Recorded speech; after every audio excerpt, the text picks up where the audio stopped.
بسم اللہ الرحمن الرحیم الحمد للہ رب العالمین والصلاة والسلام علی سید الانبیاء والمرسلین وعلی آلہ وصحبہ اجمعین اما بعد فقد قال اللہ تبارک و تعالی اليوم اکملت لکم دینکم واتممت علیکم نعمتی ورضیت لکم الاسلام دینا صدق اللہ العظیم۔ بزرگان محترم، عزیزان گرامی،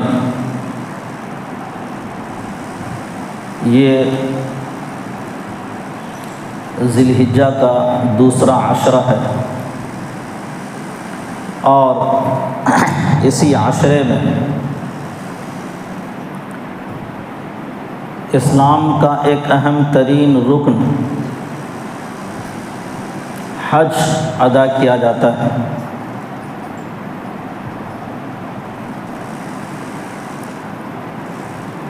سن 9 ہجری میں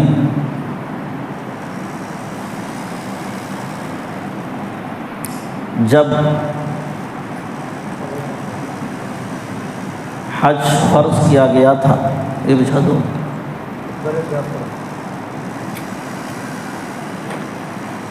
سن 9 ہجری میں حج فرض ہوا تھا، یعنی جب نبی کریم صلی اللہ علیہ وسلم مکہ مکرمہ سے ہجرت کر کے مدینہ پاک تشریف لے گئے تو مدینہ پاک تشریف لے جانے کے 9 سال کے بعد 90 سال میں حج فرض ہوا ہے۔ جس سال حج فرض ہوا ہے بعض مصالح کی بنیاد پر، بعض اسباب کی وجہ سے آپ علیہ الصلاۃ والسلام از خود حج کرنے کے لیے تشریف نہیں لے گئے اور اگلے سال حج کا ارادہ فرمایا۔ اس سال جو لوگ بھی حج کرنے کے لیے گئے تھے ان سب کے امیر نبی کریم صلی اللہ علیہ وسلم نے حضرت ابو بکر رضی اللہ تعالیٰ عنہ کو مقرر فرمایا تھا۔ حضرت ابو بکر رضی اللہ تعالیٰ عنہ کی امارت میں، ان کی قیادت میں یہ سن 9 ہجری کا حج ہوا، اور جب حضرت ابو بکر رضی اللہ تعالیٰ عنہ تشریف لے گئے تو اللہ تعالیٰ کی جانب سے کچھ احکامات اور کچھ باتوں کا اعلان کرنے کے لیے کسی آدمی کو طے کرنے کا حکم دیا۔ اس کے لیے یہ بھی طے تھا، اور پہلے سے بادشاہوں کے زمانے سے یہ ایک اصول طے تھا، ایک رسم چلی آ رہی تھی کہ کسی بڑی اہم چیز کا اعلان اگر کرنا ہو تو امیر اور بادشاہ کے خاندان کا کوئی آدمی اعلان کرتا ہے۔ اس موقع پر جب اہم چیز کا اعلان کرنا تھا تو اللہ کے نبی علیہ الصلاۃ والسلام نے بعد میں حضرت علی رضی اللہ تعالیٰ عنہ کو، جو نبی علیہ الصلاۃ والسلام کے چچا کے بیٹے بھی تھے اور آپ علیہ الصلاۃ والسلام کے داماد بھی تھے، آپ صلی اللہ علیہ وسلم نے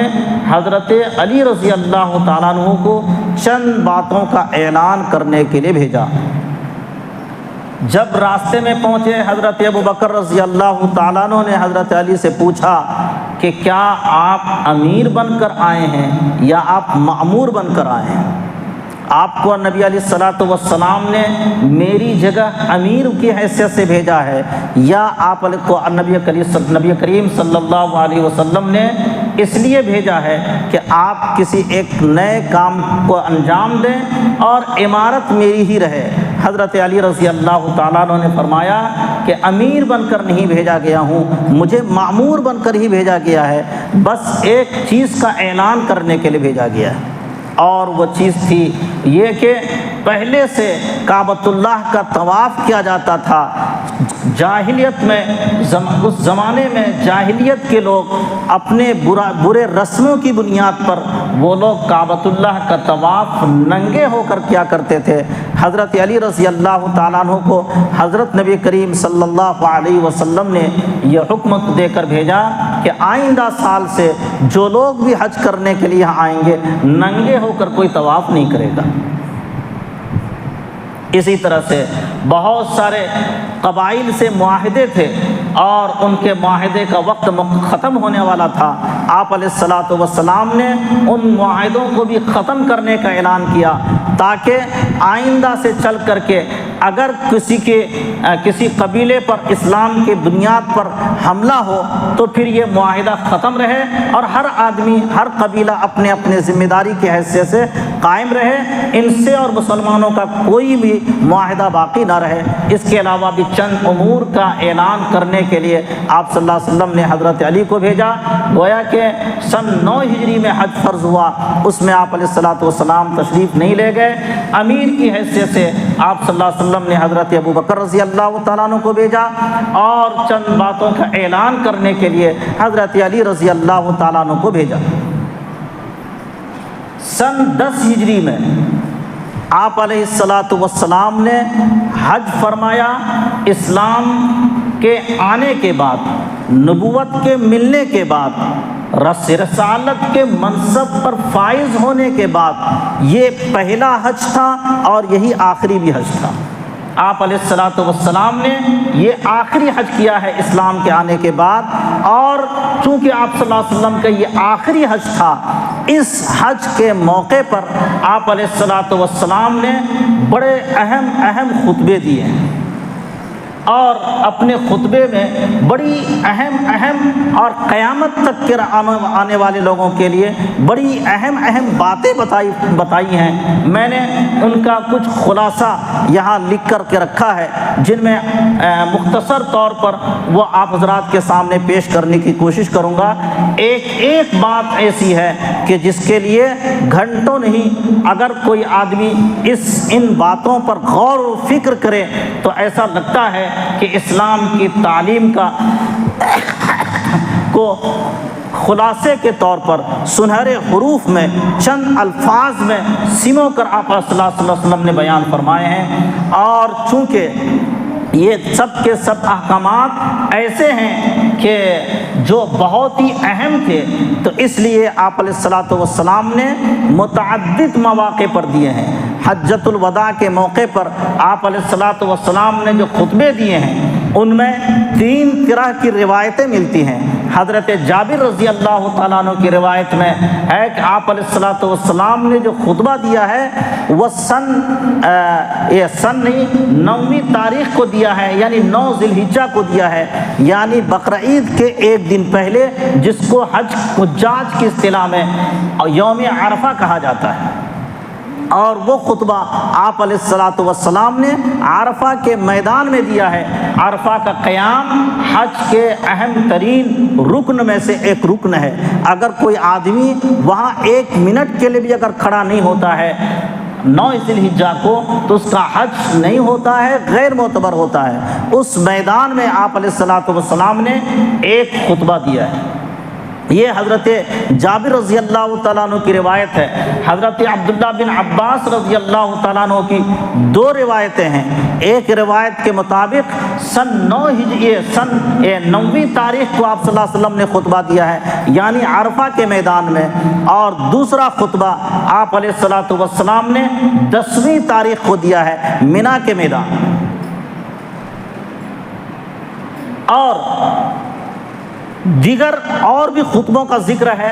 جو 10 اور 11 12 تک کے ایام میں بھی خطبے کا ذکر ہے۔ حضرات علماء کرام اور محدثین نے لکھا ہے کہ آپ علیہ الصلاۃ والسلام نے یہ تینوں خطبے دیے ہیں، 9 کو بھی، 10 کو بھی، اور 10 کے بعد کے ایام میں بھی خطبے دیے ہیں۔ اور چونکہ باتیں بڑی اہم تھیں، اس لیے آپ علیہ الصلاۃ والسلام نے بعض خطبے بعض باتیں جو عرفہ میں کہی گئی تھیں ان باتوں کا اعادہ بھی آپ علیہ الصلوۃ والسلام نے 10ویں کو بھی اور اس کے بعد کے ایام میں بھی فرمایا ہے۔ اور اس وجہ سے بھی کہ صحابہ کرام کا ایک جمع غفیر تھا، لاکھوں کی تعداد میں صحابہ کرام تھے اور ہر ایک تک ہر ایک کی بات نہیں پہنچ سکتی تھی، اس لیے آپ علیہ الصلوۃ والسلام نے پہلے دن بھی، دوسرے دن بھی، تیسرے دن بھی خطبہ دیا اور پھر باتوں کا اعادہ بھی فرمایا تاکہ دوسرے دن جو قریب ہو وہ سن لے، تیسرے دن جو قریب ہو وہ بھی سن لے، اور آہستہ آہستہ یہ ساری باتیں ایک دوسرے تک پہنچتی رہیں۔ یہ نبی علیہ الصلوۃ والسلام نے جو آخری حج فرمایا تھا اور اس حج میں صحابہ کرام لاکھوں کی تعداد میں شریک تھے، ان لاکھوں کی تعداد میں جو شرکت فرمائی ان صحابہ کرام کے سامنے آپ علیہ الصلوۃ والسلام نے جو خطبہ دیا ہے ان خطبوں میں سے ایک یہ بات فرمائی کہ اعلیٰ کل شیء من امر الجاہلیت تحت قدمی موضوع، سن لو کہ زمانہ جاہلیت میں جو بھی جاہلانہ رسم و رواج تھے ان تمام رسم و رواج کو میں نے اپنے پاؤں تلے رکھ دیا ہے۔ یعنی زمانہ جاہلیت میں جو بے حیائیاں تھیں اور جو بھی جن رسم و رواج کا تعلق اس شریعت اور اسلام سے کچھ بھی نہیں ہے، آپ علیہ الصلوۃ والسلام نے تمام صحابہ کرام کو یہ اعلان کر دیا، موضوع تحت قدمیہ، میرے قدم کے نیچے رکھ دیا گیا ہے اور آئندہ چل کر کے ان کی تحقیر کی جائے گی، ان کی تذلیل کی جائے گی، ان کی مخالفت کی جائے گی، ان کو چھوڑا جائے گا، ان میں سے کسی بھی چیز کو اختیار نہیں کیا جائے گا۔ ان زمانہ جاہلیت کے ہر رسم کا تعلق اسلام سے کچھ بھی نہیں ہے۔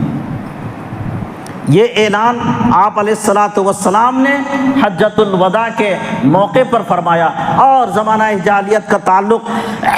انہی میں سے ایک یہ بھی تھا کہ جب وہ لوگ بیت اللہ کا طواف کیا کرتے تھے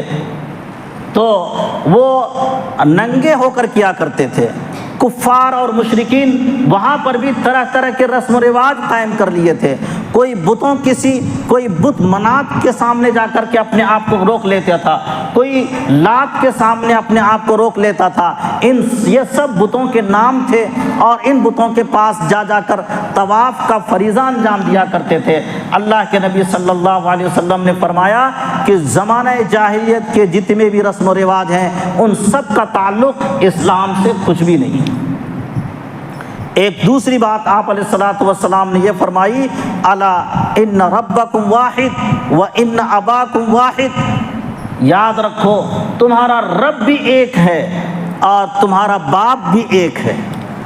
رب ایک ہے جس نے تم کو پیدا کیا اور جو تمہاری دینی اور دنیاوی ساری ضرورتیں پوری کرتا ہے۔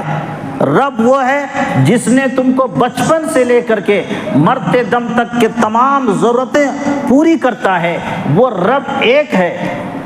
وَإِنَّ أَبَاكُمْ وَاحِدٌ، اور تمہارا باپ بھی ایک ہے۔ حضرت آدم علیہ الصلوۃ والسلام سے تم سب پیدا کیے گئے ہو اور تمام کے باپ، تمام کی نسلیں حضرت آدم علیہ الصلوۃ والسلام تک پہنچتی ہیں، لہذا تمہارے اندر اتحاد ہونا چاہیے،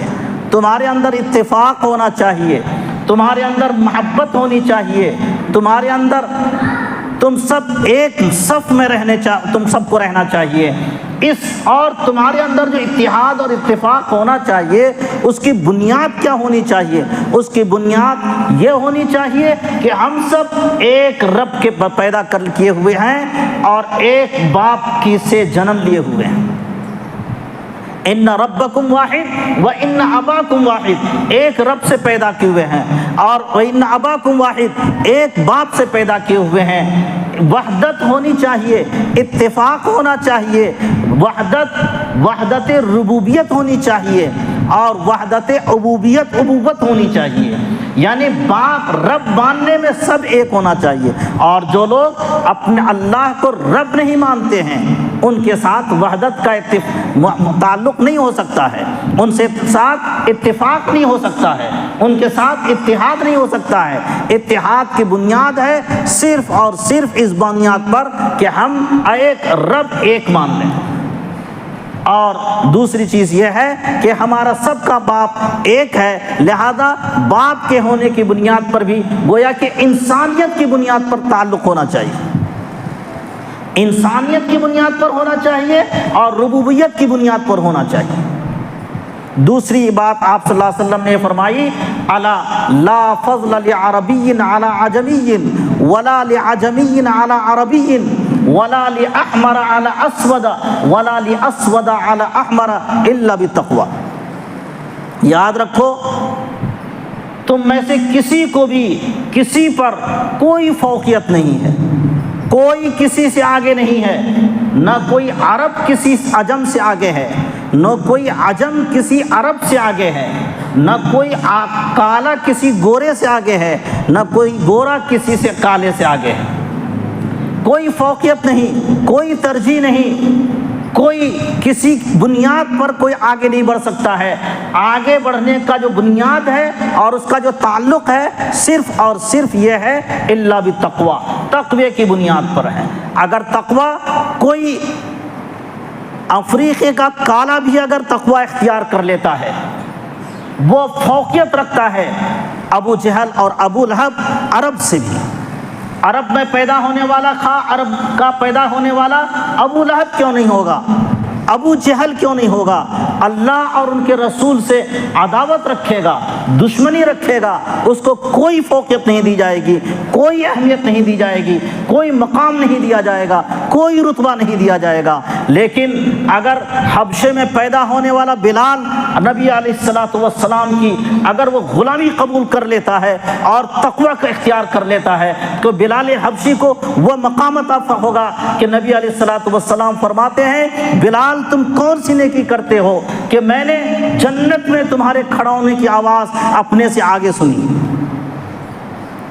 تم آگے آگے، میں نے تمہارے کھڑا ہونے کی آواز آگے آگے سنی ہے، یہ کون سا عمل کرتے ہو؟ حضرت بلال حبشی کہتے ہیں مجھے تو کوئی عمل نہیں کرتا، ایک عمل یہ کرتا ہوں کہ جب بھی وضو کرتا ہوں 2 رکعت نماز پڑھ لیتا ہوں تحیۃ الوضو کے نام پر۔ معلوم یہ ہوا کہ کسی اسلام کی بنیاد یہ ہے کہ کسی کالے کو گورے پر کالے ہونے کی بنیاد پر اور کسی گورے کو کالے پر گورے ہونے کی بنیاد پر کوئی فوقیت، کوئی تفوق حاصل نہیں ہے، کوئی فضیلت حاصل نہیں ہے، کوئی اہمیت حاصل نہیں ہے۔ اہمیت کی بنیاد صرف اور صرف تقوی ہے۔ اگر کسی نے تقوی اختیار کر لیا ہے، وہ افریقہ میں رہنے والا کالا کیوں نہ ہوگا، وہ اس عربی سے آگے اور رتبے میں بلند سمجھا جائے گا جو عربی کے مکے میں پیدا ہو، مدینے میں پیدا ہو، لیکن اللہ اور ان کے رسول سے عداوت و دشمنی رکھتا ہو۔ یہ ایک منشور تھا، یہ ایک اعلان تھا جو نبی علیہ الصلوۃ والسلام نے تمام صحابہ کرام کے سامنے اعلان فرمایا۔ یہ بھی فرمایا ان کل مسلم اخو المسلم، ہر مسلمان مسلمان کا بھائی ہے۔ چاہیے کہ ایک مسلمان دوسرے مسلمان کو کہیں کا بھی ہو، کہیں سے تعلق رکھتا ہو، کسی برادری سے تعلق رکھتا ہو، کسی خاندان سے تعلق رکھتا ہو، اگر بنیاد اگر ایک ہیں تو مسلمان ہونے کی بنیاد پر سب ایک ہیں، مسلمان مسلمان کا بھائی ہے۔ یہ بھی فرمایا آپ علیہ الصلوۃ والسلام نے ارقاءکم اطعموہم مما تاکلون واکسوہم مما تلبسون۔ عربوں میں بھی اور دنیا کے تمام قوموں میں بھی ایک قوم سمجھی جاتی تھی غلام۔ غلام کو ذلیل کیا جاتا تھا، ان کو روندا جاتا تھا، ان کو سزائیں دی جاتی تھی، انسانیت سوز سزائیں دی جاتی تھی، ان کو انسان کی کیٹیگری میں شامل نہیں کیا جاتا تھا۔ نبی علیہ الصلوۃ والسلام جو رحمت للعالمین بن کر آئے تھے، وہ تمام انسانوں کے لیے رحمت للعالمین بن کر آئے تھے۔ وہ غلاموں کے حق میں بھی رحمت للعالمین بن کر آئے تھے۔ آپ علیہ الصلوۃ والسلام نے حجۃ الوداع کے موقع پر جو تمام لوگوں کے حقوق بیان کیے، ان میں خاص طور سے غلاموں کے بارے میں فرمایا ارقاکم ارقاکم، اپنے غلام کی خبر لینا، اپنے غلام کی خبر لیتے رہنا، اطعموہم مما تاکلون، ان کو کھلانا وہی چیز جو تم کھاتے ہو، وکسوہم مما تلبسون، اور جو تم پہنتے ہو ان کو بھی وہی پہن دینا۔ آپ علیہ الصلوۃ والسلام نے اپنے اس عظیم خطبے میں غلام جیسے جو کہ خریدا جاتا تھا، بیچا جاتا تھا، ان کے بھی حق کو آپ صلی اللہ علیہ وسلم نے اس خطبے میں بیان فرمایا، جس خطبے میں کہ صحابہ کرام لاکھوں کی تعداد میں شریک تھے۔ یہ اسلام کے انسانیت کی بنیاد پر اور انسانی حقوق کے اعلیٰ مثال ہے کہ اسلام نے مسلمانوں کو اور غلاموں کو اور تمام انسانیوں کو صرف انسانیت کی بنیاد پر کتنا اعلیٰ حق دیا ہے کہ آپ صلی اللہ علیہ وسلم نے آخری حج میں غلام جیسے قوم کے لیے بھی آپ نے فرمایا کہ اپنے غلاموں کی خبر لیتے رہنا، اپنے غلاموں کی خبر لیتے رہنا، کھانا ان کو کھلانا وہی چیز جو تم کھاتے ہو، ان کو پلانا وہی چیز جو تم خود پیتے ہو، ان کو پہنانا بھی وہی چیز جو تم پہنتے ہو۔ ایک بات آپ نے یہ بھی فرمائی، دماء الجاہلیتی موضوعہ، کہ زمانہ جاہلیت میں آپ کو معلوم ہے کہ معمولی بات پر وہ لوگ لڑتے تھے۔ اگر کسی بنیاد پر کسی خاندان نے کسی کو قتل کر دیا ہے تو جب تک مقتول کے خاندان کے لوگ قاتل کے خاندان کو تہس نہس کر نہیں دیں، تباہ برباد نہ کر دیں، پورے کو ختم کرنا، تباہ برباد نہ کر دیں، دفن نہ کر دیں، تب تک وہ لوگ سکون سے نہیں رہتے تھے۔ اور یہ لڑائی 1 سال 2 سال نہیں، 40 سال 50 سال تک ایک آدمی کے خون کے بدلے لڑائیاں ہوتی رہتی تھی۔ آپ صلی اللہ علیہ وسلم نے فرمایا کہ دماء الجاہلیتی موضوعہ، تمام زمانہ جاہلیت کے جتنے بھی خون تھے ان تمام خونوں کے انتقام کا مسئلہ ختم کر دیا گیا ہے۔ اب اسلام کی بنیاد پر جو قصاص کا نظام ہے، اس قصاص کے نظام کی بنیاد پر خون بہا لیا جائے گا۔ باقی جتنے بھی لڑائیاں ہیں اور جتنے بھی تباہیاں ہیں خون کی بنیاد پر، وہ سب لڑائیاں اور تباہ بربادیاں سارے سلسلے ختم کر دیے گئے ہیں۔ آپ صلی اللہ علیہ وسلم نے فرمایا کہ سب سے پہلے جو میں خون معاف کرتا ہوں اپنے چچازاد بھائی ربیعہ بن حارث بن عبد المطلب کے خون کو معاف کرتا ہوں۔ ہوا یہ تھا کہ ربیعہ بن حارث بن عبد المطلب جو حارث بن عبد المطلب کے بیٹے تھے اور نبی علیہ الصلوۃ والسلام کے چچازاد بھائی تھے، انہوں نے اپنا ایک بیٹا جن کا نام ایاس بن ربیعہ تھا کسی ایک قبیلے میں پرورش کے لیے رکھا تھا، دیکھ ریکھ کے لیے رکھا تھا۔ قبیلہ حذیل کے ایک آدمی نے ناحق اس بچے کو قتل کر دیا تھا، تو ربیعہ بن حارث بن عبد المطلب کا خون اس قبیلے والوں پر ضروری تھا، اور عبد المطلب قبیلے اور قریش کے تمام لوگ اس بات پر تیار تھے کہ کبھی نہ کبھی اس خون کا بدلہ لیا جائے گا، اور ایک سے نہیں کئی لوگوں سے لیا جائے گا۔ آپ علیہ الصلوۃ والسلام نے اس خطبے میں یہ اعلان فرمایا کہ سب سے پہلے جو میں خون معاف کرتا ہوں وہ ربیعہ بن حارث کے بیٹے کا خون معاف کرتا ہوں، اس کا سلسلہ آگے نہیں جائے گا۔ اسی طرح سے آپ علیہ الصلوۃ والسلام نے ایک اسلام کا ایک اہم منشور جس کو سود کہا جاتا ہے، اس اہم خطبے میں سود کی حرمت کا بھی اعلان کیا ہے۔ ربا الجاہلیت موضوع زمانہ جاہلیت کا سود کو ختم کر دیا گیا ہے۔ ہوتا یہ تھا کہ پہلے زمانہ جاہلیت میں ایک آدمی 1000 روپے 2000 چند ہزار روپے لیتے تھے، ایک جانور 2 جانور لیا کرتے تھے اور وقت پر نہ ادا کرنے کی صورت میں اس کا 2 گنا 10 گنا 15 گنا 20 گنا لے لیا کرتے تھے، اور پھر یہ سود کا سلسلہ چلتا رہتا تھا۔ انہی سودی کاروبار کرنے والوں میں نبی علیہ الصلوۃ والسلام کے چچا حضرت عباس رضی اللہ تعالیٰ عنہ بھی تھے۔ آپ علیہ الصلوۃ والسلام نے اس حجۃ الوداع کے موقع پر فرمایا کہ زمانہ جاہلیت میں جو سلسلہ وار سود چلتا تھا، ربا چلتا تھا، اس سود کے سسٹم کو بھی ختم کر دیا گیا ہے، اور میں سب سے پہلے حضرت عباس رضی اللہ تعالیٰ عنہ کا جو سودی پیسہ جن لوگوں کے پاس ہے ان سب کو ختم کرتا ہوں۔ عباس آئندہ چل کر ان لوگوں سے اپنے سود کے پیسے کا مطالبہ نہیں کریں گے۔ یہ سب اعلانات تھے، اور بھی آپ صلی اللہ علیہ وسلم نے بہت سارے اعلانات فرمائے۔ انہیں میں سے یہ بھی فرمایا، چونکہ زمانہ جاہلیت میں بھی اور آج بھی ایک مظلوم طبقہ سمجھا جاتا ہے، وہ عورتوں کا طبقہ ہے۔ عورتوں کو زمانہ جاہلیت میں بھی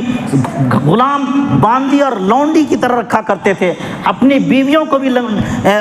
پر ظلم کیا کرتے تھے۔ اللہ کے نبی صلی اللہ علیہ وسلم نے اس اہم خطبے میں فرمایا فاتقوا اللہ فی النساء، عورتوں کے معاملے میں اللہ سے ڈرتے رہنا۔ گویا اور بھی باتیں تھیں جو میں پورا بیان نہیں کر سکتا۔ آپ علیہ الصلوۃ والسلام نے اس اہم خطبے میں جو بیان فرمایا ہے، ان تمام خطبوں کو بیان کرنے کے بعد یہ بھی بیان فرمایا کہ میرے صحابہ، کل قیامت کے دن اللہ تعالیٰ تم سے پوچھے گا کیا میں نے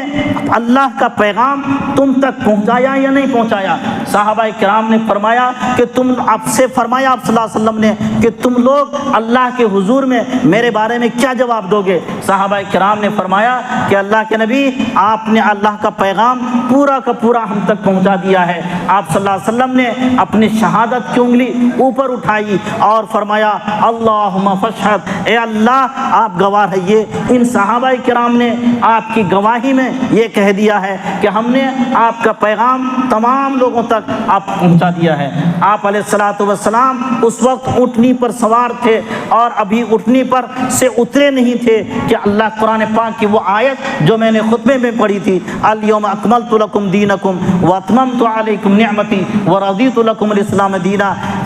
میں نے تمہارے لیے تمہارا دین مکمل کر دیا ہے اور اپنی نعمت تم پر مکمل کر دی ہے، اور تمہارے لیے دین کے لحاظ سے صرف اسلام سے راضی ہوں۔ یہ آیت نازل ہوئی۔ اللہ تعالیٰ قرآن اور سنت اور اسلام کے تمام احکامات پر مکمل طور پر عمل کرنے کی توفیق عطا فرمائے۔ آمین۔ وآخر دعوانا ان الحمد للہ رب العالمین۔